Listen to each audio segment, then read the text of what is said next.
Shore Families and Communities. It's me, Dina Coaches, your assistant principal, bringing you today's video since Mr. Kotnick is out of the building today. Let's start off with some athletics. This coming week on Monday, we've got girls basketball versus Bolts, and on Tuesday, there's a wrestling match versus Kennard. There's other ways that you can support both the wrestling and the basketball game. Of course, coming to the games is a great way to support our kids, but you can also check out the store that will be linked in the newsletter today and purchase swag for both teams, both wrestling and basketball. And those stores will be closing soon, so make sure you get that swag soon. In other announcements, Student of the Month lunch will be hosted with Tuesday with Mr. Kotnick. He'll be back.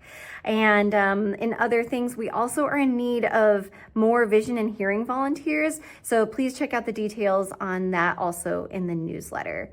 Let's talk a little bit about what happened this week. This week, your eighth graders were visited by many of the high schools here in town. Those counselors came and spent the morning with your student. They should have brought home their registration cards to complete with you, hopefully over the weekend. Students only need to worry about choosing the classes that they will take for just their 9th grade year. So please make sure you take this time to sit with your students, to mark the courses they need on those registration cards and review the course catalog, which is linked on your respective high school websites.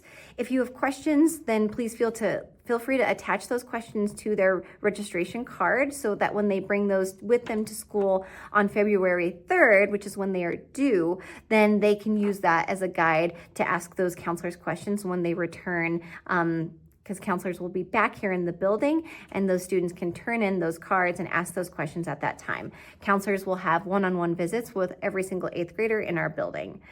Yearbooks are also available for purchasing, so make sure that you get those done. The deadline is January 3rd. Link is in the newsletter. And other things too. This week we did practice a lockdown drill on Thursday. It went really well. Our students are so good at practicing and so that they're prepared. So good job. And finally, you should see an email at some point between January and February that the district has sent us about mental health and belonging. That would be a great survey that if you want to give more feedback to the district, they pay big attention to that. At a school, our students take a connection survey, which provides us as an admin team a ton of information. And so this is another opportunity that the district can receive feedback about how families feel engaged or a sense of belonging here in our district. So those are your announcements for today. Mr. Kotnick will be back next week. So until then, have a wonderful weekend. Thanks so much, and let us know if you need anything at all.